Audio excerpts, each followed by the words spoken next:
Class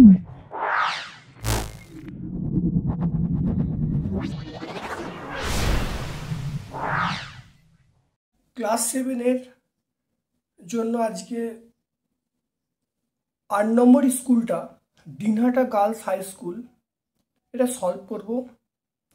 ভালো করে দেখে নাও যে দিনহাটা গার্লস হাই স্কুলের যে প্রশ্নগুলো আছে। প্রথম প্রশ্ন আছে তড়িৎচুম্বকের দুটো ব্যবহার। তড়িৎচুম্বকের ব্যবহার আমরা বিগত ক্লাসে সব করেছি, তাহলে আমরা দেখবে তোমরা এই তড়িৎচুম্বকের ব্যবহার মধ্যশিক্ষা পর্ষদ যে নমুনা প্রশ্নপত্র আছে তার মধ্যে অবশ্যই পেয়ে যাবে। আগে এটা হয়েছে। বিভিন্ন খেলনা, ভিডিও ক্যাসেট, কম্পিউটারের হার্ড ডিস্কে তড়িৎচুম্বক ব্যবহার করা হয়। চোখের ভিতর লোহার সূক্ষ্ম চূর্ণ বের করতে ডাক্তাররা বিশেষ ধরনের তড়িৎচুম্বক ব্যবহার করে। তাই তড়িৎচুম্বকের দুটো ব্যবহার আমরা বিগত ক্লাসে শিখেছি। এরপরে আমরা চলে আসব অপচলিত শক্তি উৎস বলতে কি বোঝো। অপচলিত শক্তি উৎস, দেখো এখানে সুন্দরভাবে লেখা আছে যে শক্তি উৎসগুলির ভাণ্ডার অফুরন্ত, যেগুলো শেষ হয়ে যাওয়ার সম্ভাবনা নেই, তাকে আমরা কি বলবো? অপচলিত শক্তি উৎস বলবো। যে শক্তি উৎসগুলোর ভাণ্ডার অফুরন্ত, শেষ হয়ে যাওয়ার সম্ভাবনা নেই, তাকে অপচলিত শক্তির উৎস বলবো। যেমন সৌরশক্তি, তারপরে জৈব শক্তি, এগুলো হলো অপচলিত শক্তি উৎসের উদাহরণ। তারপরে ড্যাশ হলো একটি রূপান্তরিত অর্ধবায়বীয় কাণ্ড। লিখতে হবে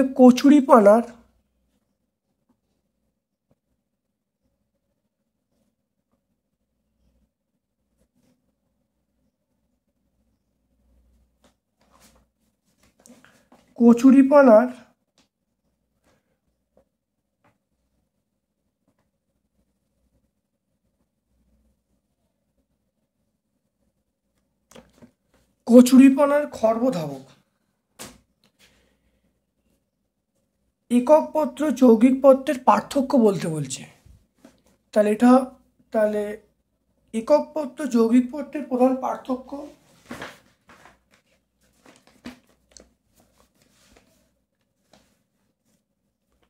একক পত্রের মধ্যশিরা থাকে, যৌগিক পত্রের মধ্যশিরা থাকে না, সেটা হলো পত্র অক্ষ থাকে। তাহলে মেন পার্থক্য হলো একক পত্রে মধ্যশিরা বর্তমান, যৌগিক পত্রে পত্র কক্ষ বর্তমান। একক পত্রে কক্ষে মুকুল থাকে, যৌগিক পত্রের কক্ষে কোনো মুকুল থাকে না। চৌম্বক দূরত্ব বলতে কি বোঝায় এবং এর সঙ্গে জ্যামিতিক দৈর্ঘ্যের সম্পর্ক কি? তাহলে চুম্বকের মেরুদ্বয়ের মধ্যবর্তী দূরত্বকে চৌম্বক দৈর্ঘ্য বলবো। চুম্বকের মেরুদ্বয়ের মধ্যবর্তী দূরত্বকে চৌম্বক দৈর্ঘ্য বলবো। চৌম্বক দৈর্ঘ্য মানে আমরা লিখতে পারি 0.85 ইন্টু জ্যামিতিক দৈর্ঘ্য। তাহলে চৌম্বক দৈর্ঘ্য মানে 0.85 ইন্টু জ্যামিতিক দৈর্ঘ্য, এটা আমরা লিখতে পারি। জীবের শারীরবৃত্তীয় ক্রিয়ার তড়িৎ শক্তির দুটি প্রভাব লিখতে বলছে। তাহলে জেলিফিশ, ইলেকট্রিক ইল ইত্যাদি প্রাণীর দেহে ইলেকট্রোপেক নামে বিশেষ এক ধরনের বায়োলজিক্যাল সেল থাকে। সমষ্টিগতভাবে এগুলি কয়েকশো ভোল্ট বিভব তৈরি করতে পারে। কয়েকশো ভোল্ট বিভব মানে আমরা এখানে বলতে পারবো 1 অ্যাম্পিয়ার সমতুল্য। তাহলে তীব্র তড়িৎ প্রবাহের সাহায্যে, এই তড়িৎ প্রবাহটা অবশ্যই ওদের দিয়ে অনেকটা বেশি, তীব্র তড়িৎ প্রবাহের সাহায্যে এরা শিকার করে বা শত্রুর হাত থেকে নিজেকে সুরক্ষিত রাখতে পারে।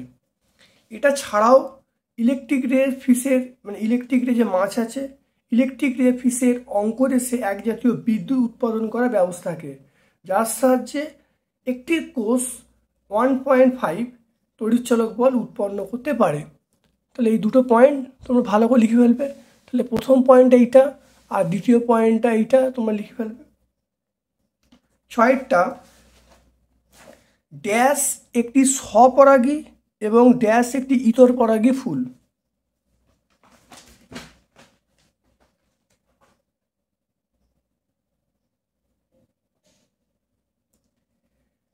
তাহলে এটা হবে চীনা বাদাম। চীনা বাদাম, তাহলে চীনা বাদাম হলো স্বপরাগী, আর কুমড়ো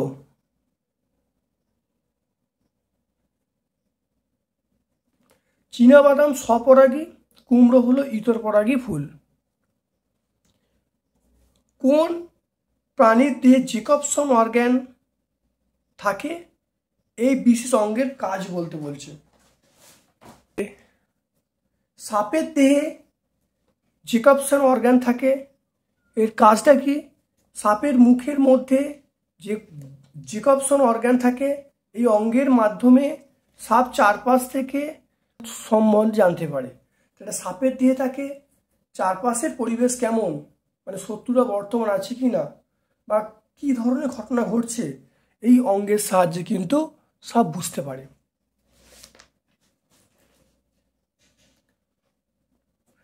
দুইয়ের একেরটা আকর্ষণের চেয়ে বিকর্ষণী চুম্বকত্বের প্রকৃষ্ট প্রমাণ, এটা ব্যাখ্যা করতে বলছে। এটা আমরা বনগাঁও হাই স্কুল, যেটা বনগাঁও হাই স্কুল 3-2 এটা আলোচনা করেছি। তোমরা বনগাঁও হাই স্কুল দেখবে, প্লেলিস্টে দেখবে, সেখানে 3-2 এটা ব্যাখ্যা করা আছে।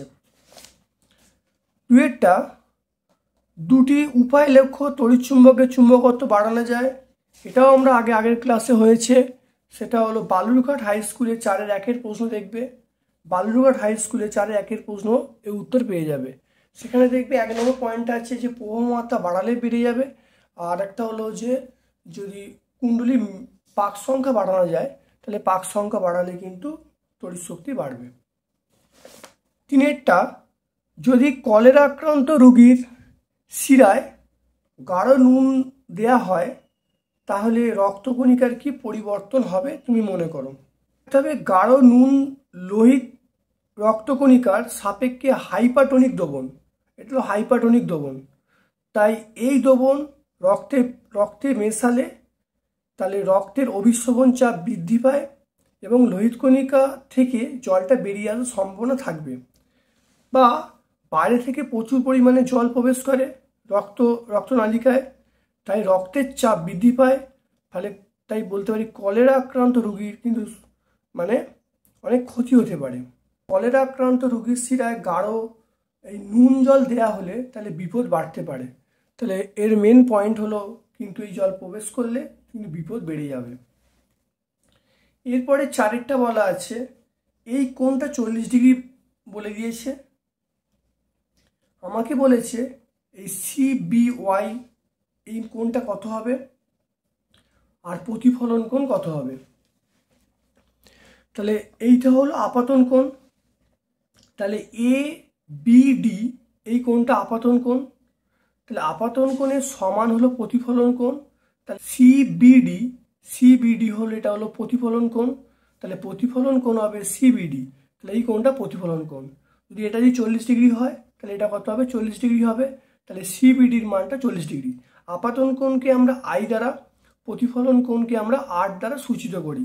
তাহলে I এর মান 40 ডিগ্রি, তাহলে R এর মান কত হবে? 40 ডিগ্রি হবে। আর এবারে এই পুরো কোণটা 90 ডিগ্রি, তাহলে পুরোটা যদি 90 ডিগ্রি হয়, এটা যদি 40 ডিগ্রি বাদ চলে যায়, তাহলে এইটা কত হবে? 90 থেকে 40 ডিগ্রি আমি যদি বাদ দিই, তাহলে 90 থেকে 40 ডিগ্রি বাদ দিলে 50 ডিগ্রি, তাহলে CBY এই কোণটার মান হলো 50 ডিগ্রি।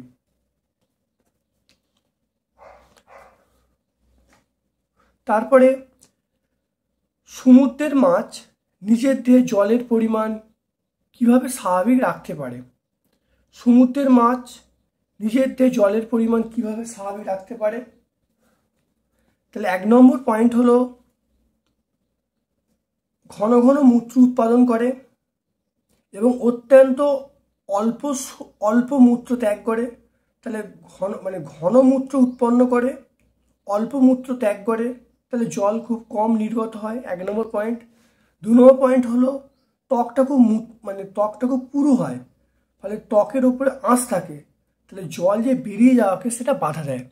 তাহলে 1 নম্বর হলো মূত্র খুব ঘন হয়, অল্প মূত্র ত্যাগ করে, তাহলে জল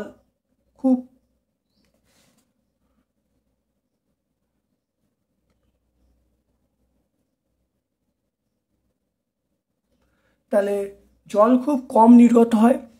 আর একটা হলো ত্বকটা পুরু হয় এবং ত্বকের উপরে আঁশ থাকে, তাহলে জল নির্গমনকে বা জল বেরিয়ে যাওয়াকে বাধা দেয়। 3-এর 1-একটা আমরা আলোর প্রতিসরণ কাকে বলে চিত্রের সাহায্যে বুঝিয়ে দিতে বলছে। এটা আমরা বেথুন কলেজের স্কুল পুরো ব্যাখ্যা করা আছে, আলোর প্রতিসরণ কাকে বলে, ভালো করে দেখে নেবে।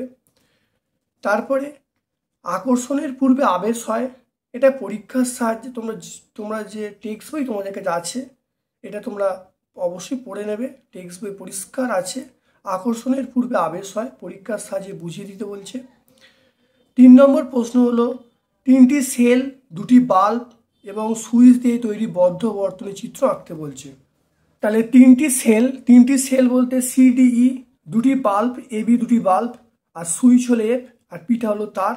তাহলে AB এটা হলো বাল্ব, CDE এটা হলো 3টে সেল, Fটা কি, Fটা হলো সুইচ, আর পিটা হলো তার। এটা আঁকতে বলছে, এটা বদ্ধ সেল হয়ে গেল। মনে রাখতে হবে বদ্ধ, তাহলে এটা মনে রাখতে হবে এটা ক্লোজ থাকবে। তাহলে বদ্ধ সেল আঁকতে বলছে। এখানে যে Fটা আছে এটা কিন্তু এর মধ্যে টাচ আছে, মানে আমি তোমাদের বোঝার জন্য এটা সামান্য ছেড়ে এঁকেছি, কিন্তু পরীক্ষায় তোমরা এটা ক্লোজ করে দেবে, অর্থাৎ এইটা তোমরা কাছের করে দেবে। তোমরা যাতে বুঝতে পারো সেই জন্যে আমি এইটা অনেকটা গ্যাপ রেখেছি, কিন্তু এখানে বদ্ধ সেল বলেছে মানে এই জিনিসটা আর একটু কাছে নিয়ে চলে আসবে বা একদম টাচ করে দেবে, তাহলে এটা বদ্ধ সেল নির্দেশ করবে, তাহলে সার্কিটটা ক্লোজ হয়ে যাবে। তারপরে রশ্মিচিত্র অঙ্কন করে প্রতিবিম্ব তৈরি গঠন ব্যাখ্যা করতে বলছে। এটাও তোমরা টেক্সট বইয়ে পেয়ে যাবে, দেখবে সমতল দর্পণে এটা ছবি আছে, সেই ছবিতে ব্যাখ্যা করা আছে, অনেকটা বড়, সেই জন্য আমি কিন্তু খাতায় এটা লিখে নিই, এটা ভালো করে দেখে নেবে সমতল দর্পণ যেখানে আছে। তারপরে একটি সম্পূর্ণ ফুলের 4টি স্তবককে চিহ্নিত করতে বলছে। এটা যে কোনো তোমাদের টেক্সট বই আছে, সেটা ফুলের চিত্র, সম্পূর্ণ ফুলের চিত্র তোমরা আঁকবে এবং বিভিন্ন পয়েন্ট উল্লেখ করে দেবে। তারপরে পরিবেশ বান্ধব শক্তি বলতে কি বোঝো? পরিবেশ বান্ধব শক্তি বলতে বোঝাচ্ছে যে শক্তির ভাণ্ডার অফুরন্ত, যেটা পরিবেশ দূষণ ঘটায় না, তাকে পরিবেশ বান্ধব শক্তি বলবো। অর্থাৎ অপ্রচলিত শক্তির উৎসটাকেই আমরা পরিবেশ বান্ধব শক্তির উৎস বলবো। অর্থাৎ যে সকল শক্তির ভাণ্ডার অফুরন্ত, যেটা পরিবেশের দূষণ ঘটায় না এবং যারা ভবিষ্যতে শেষ হওয়ার সম্ভাবনা নেই, শেষ হয়ে যাওয়ার সম্ভাবনা নেই, পরিবেশ বান্ধব শক্তি বলবো। আমাদের পরিবেশ বান্ধব শক্তির বাড়ানো উচিত কেন? Alipurduar New Town Girls High School, এই উত্তরটা আমরা করেছিলাম।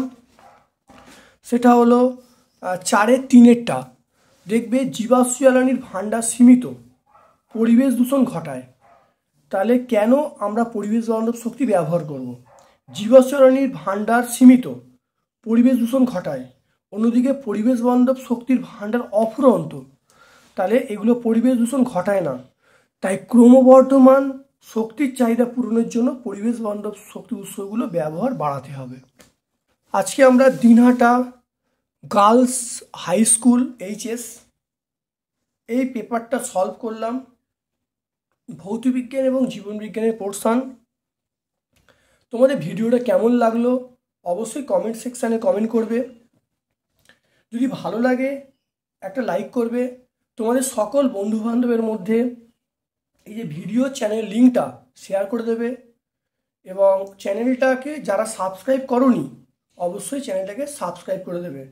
আমার পক্ষ থেকে তোমাদের সকলকে শুভকামনা জানিয়ে আজকের মতো ভিডিওটা শেষ করছি।